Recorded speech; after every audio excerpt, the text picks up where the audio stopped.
Hey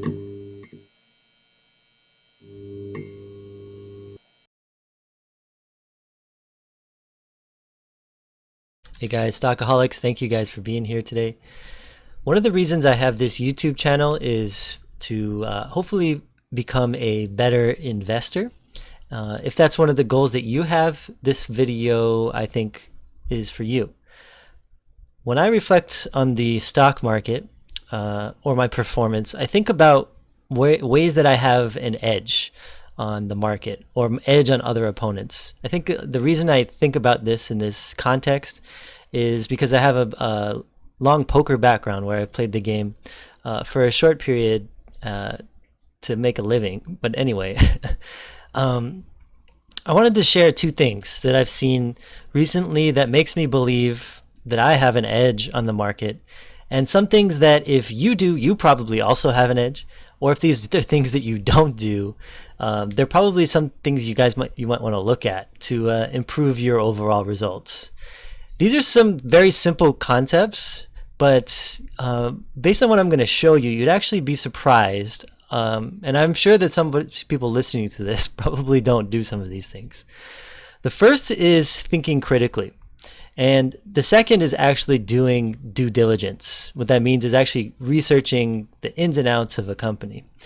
These are simple concepts, but I think you'd be surprised at what I'm about to show you guys at how few people out there do both of these things.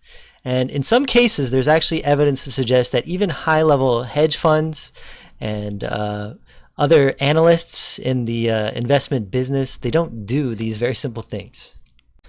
So one of the ways, like I said, I think about stocks is kind of through a poker lens. So I've played this game for many years, and what I've noticed based on my time both in poker and investing is that they're very similar games. In poker, the way you make money is by having edges on your opponents. So for example, if I make a mistake, it should cost me money in the long run. And if I notice and exploit, for example, a flaw in my opponent's strategy, that should make me money in the long run. It might not be the perfect comparison to think about the stock market as a competition like poker, but that is kind of how I look at it. And this is kind of why I see the stock market kind of as a competition too. Essentially, we're trying to buy things that at some point someone else will buy for more. So we may have different ways that we come to the conclusion that something I buy is going to be worth more later. We might make assumptions that the business is going to grow, or maybe that business is undervalued and the market's going to recognize that value later. We might have a trading philosophy or a trading outlook on stocks. We might use different models or whatever you do to try and purchase something for something cheaper that you can sell for more later to somebody else, right? If you think about it this way, it can essentially be boiled down to a competition of buying things the cheapest and selling them the expensivest, right? And I think that there is a competitive element to that. But in stocks, you don't really know who your opponents are. Now, it can be hard to know if you actually have an edge or not in the stock market. In poker, there's a saying, if you sit down at a table and you can't figure out who the sucker is, well, you're probably the sucker. We don't really want to play with opponents that are much better than us because this is going to cost us money in the long run. Now, in the stock market, if I can't beat the competition, why would I even try the game in the first place? That I could, there's other alternatives to get a yield on my money. I could just purchase the S&P 500, an ETF of that. Or I could, hire somebody who's more experienced or better than I am to manage the money, right? So I want to show these few things that I think almost anybody can do to actually pick up an edge on the market. I'm a science teacher. I have a group of students that I have for a certain class called advisory. Basically, we meet once a week. We get to know each other. I give them updates on school stuff. I check on their progress, seeing that they're up to date on their work. And one of the things we also do is we have this kind of mentoring, life coachy kind of program that, by the way, I'm terrible at. Makes me uncomfortable all the time. But recently, in one of those prepared lessons, for this. There was a video about positive energy in the universe. And like I mentioned, I teach science, by the way. This video really bothered me, and it kind of shocked me that we were watching this. Now that wasn't because of that somebody would do this experiment, or it wasn't even that the results this guy got by the experiment, or the person making the video, or anything like that. But it was by how many people who saw what you're about to see and saw it as some sort of law in the universe, that it was truth. Maybe I'll just show you guys the clip.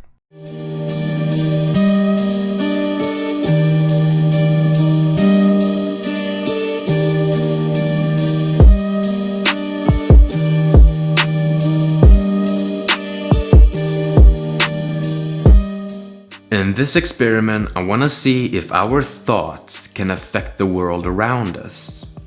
You've probably heard people say that our thoughts shapes our reality, and it's this I want to put to the test. This experiment will show that thoughts are vibrations and have different frequencies, and thus affect our circumstances. The late researcher Dr. Masaru Emoto conducted a study lasting many years to see if human consciousness can affect the molecular structure of water. In his research, he exposed water to different words, pictures, and songs, and then froze the water to examine it with microscopic photography. The water exposed to positive speech and thoughts resulted in beautiful crystal formations, and the water exposed to negative speech and thoughts gave ugly crystal formations. Granted, his research has been criticized for both right and wrong reasons. Personally, I keep an open mind. The rice experiment I'm about to try, it's not a very scientific approach, obviously, and it doesn't really prove anything, but it's a very interesting experiment nonetheless, and it seems to be working every single time. Since rice absorbs water when you cook it, you can basically conduct the same research Dr. Masaru did. I approached the experiment by purchasing 3 brand new glass containers. I cooked some rice and added the exact same amount of rice in each container. And every day for about 2 months, I'd spend 60 seconds per container telling them either negative or positive things. The container marked love.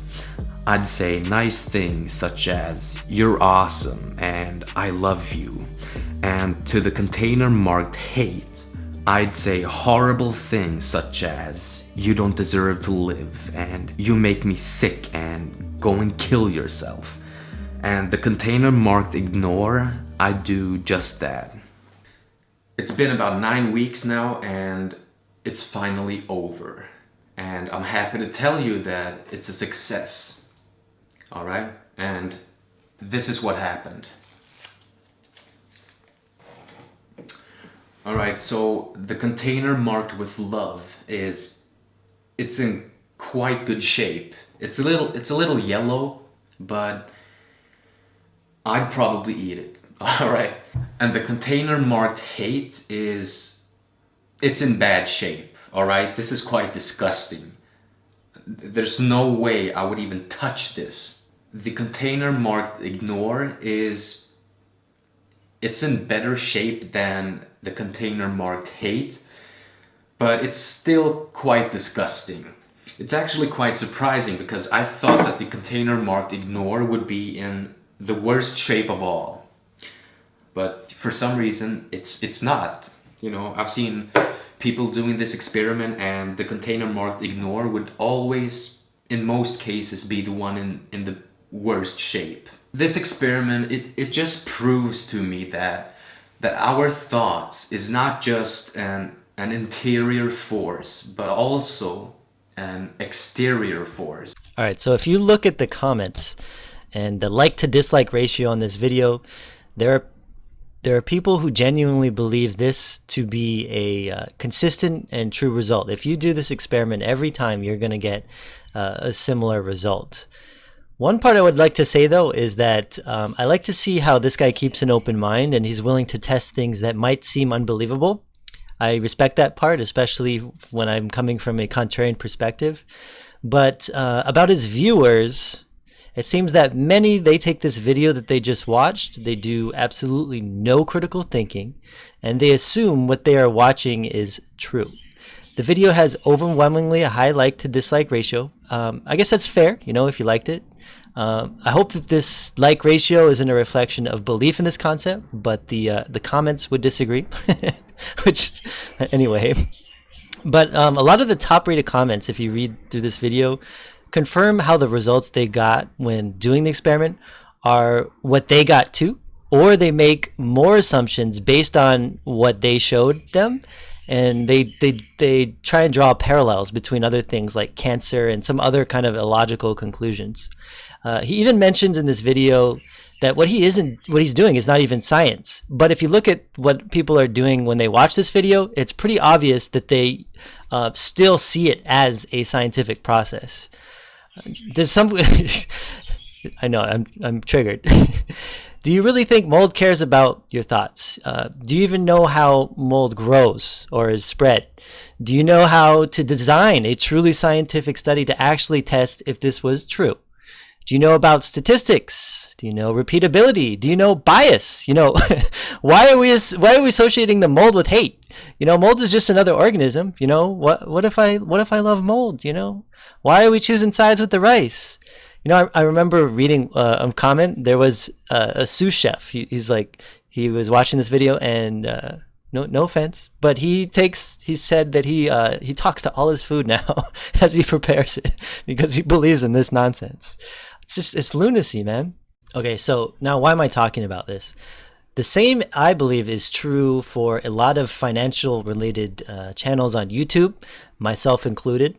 A lot of people out there, they watch a video, they take everything they see in the video as truth or reality, and they make an investment decision based on that alone. If you're watching my videos, I'm a human. I'm a generalist, and it's impossible for me to know or even share everything I know about a company in any meaningful amount of time.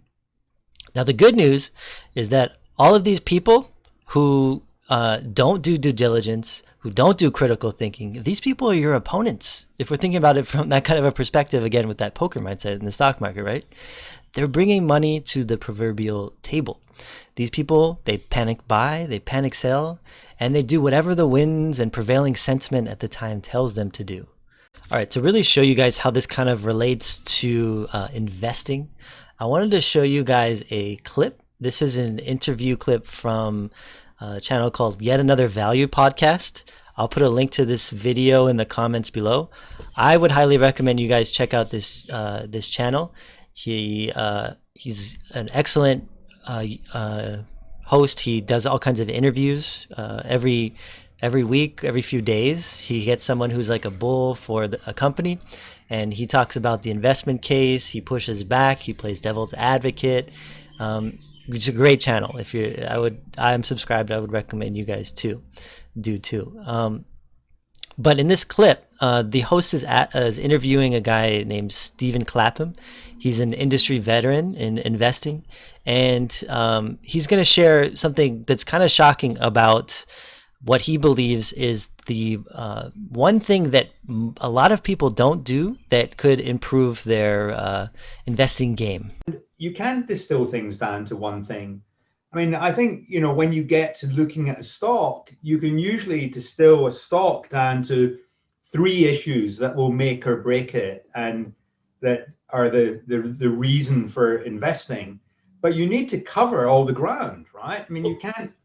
But let me push back. So you say there's not a one thing, and I don't disagree, right? But there has to be, like, you've worked with a lot of other hedge fund managers, analysts, and everything before, right? So I'm not saying that there's not one thing that you're going to go from a complete loser to a hero with, but there has to be one tip that one thing you frequently see the head of research or portfolio manager something where they're subpar at that you think that they could improve on it. Where if I said I'm the head of research, you say base case, most likely Pareto principle, this is the thing you could improve on. Well, I think the one thing that people could improve on, and the one area where if they spent more time, energy, and focus, that they would get a much better result and a much greater improvement in their performance would be reading the accounts. Because the vast majority of investors, whether they be amateurs or professionals, don't read the accounts, and certainly don't read them with sufficient diligence that would enable them to understand the business that they're investing in. So simply reading the accounts would give you a massive leg up. And it's astonishing to me how few people really understand this and how few people really pay attention to it. I used to watch when I was on the sell side and I'd go into investors' offices. And, you could tell the good ones because the good ones had accounts on their desk. The bad ones didn't. The bad ones had research reports.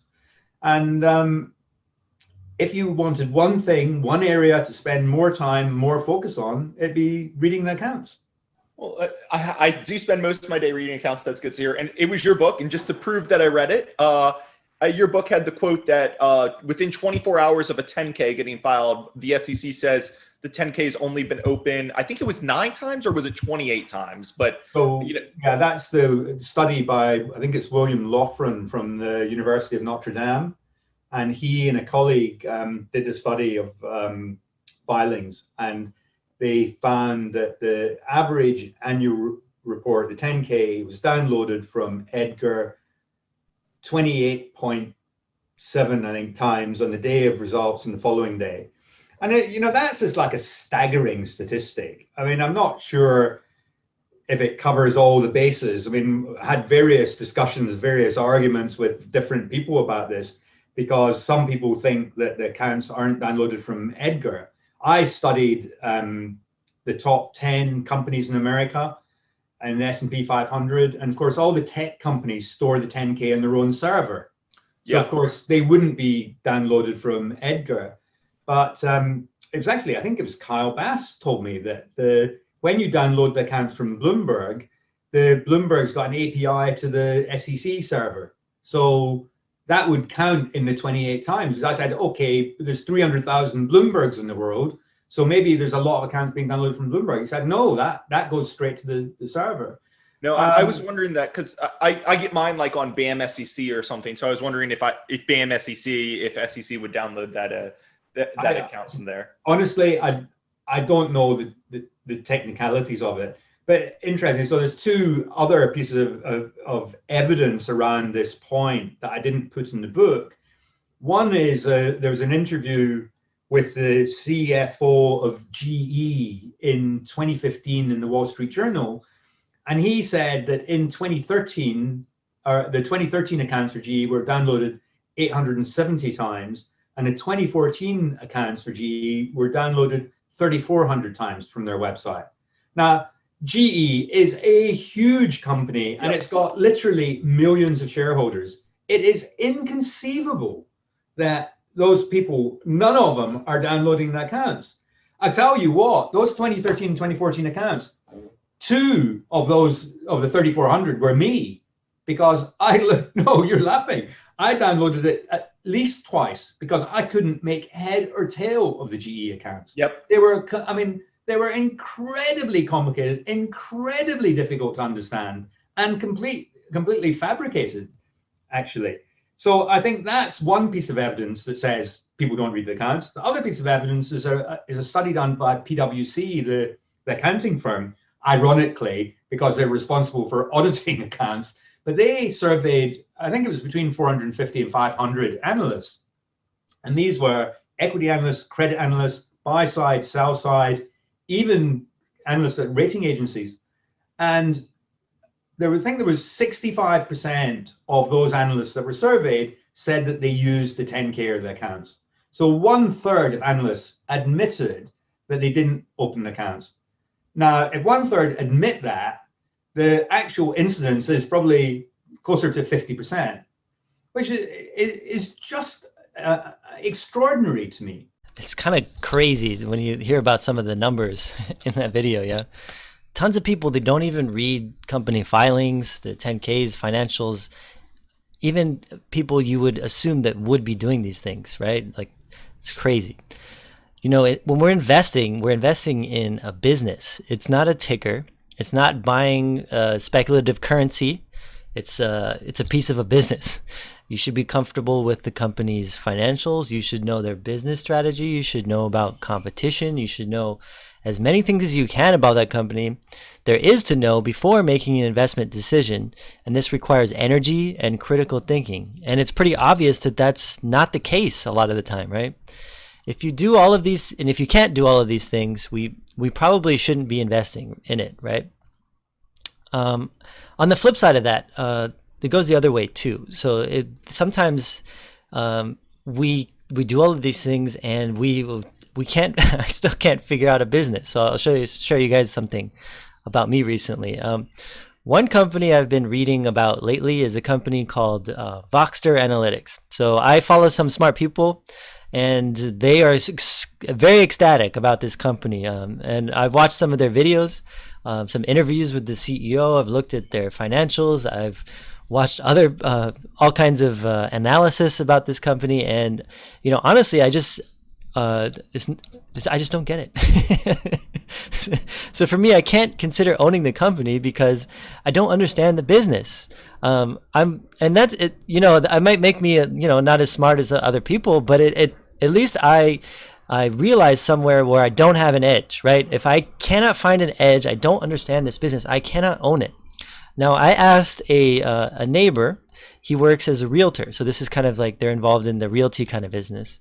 And I wanted to know, his opinion about the company. He did a lot of what you would expect. So I showed him a video, and I was kind of hoping he would do some research to kind of try and figure out, maybe he could explain some parts of the business so I could understand it a little bit better. But he watched the video, and then, nothing against him. He's still kind of a smart guy.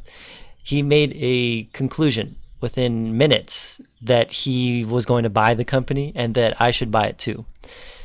This is not how we get edges on the market, yeah? Anyway, I hope if you've made it this far that you guys really take the time to really understand everything that you guys buy in the stock market. One of the advantages of doing this is that it really fortifies your resolve when you buy something. If something, you buy it and the price goes down, in the short term, it shouldn't really affect you because you know the ins and outs of a business and you know why you're owning it, right? And if it goes way up, you may hold it a little bit longer than someone else because you're like, well, I still think this company is gonna, grow, and that maybe the price, even as it goes up, it's not yet justified to sell, right? Anyway, I hope you guys found something useful in this video, and I hope you guys have a great week.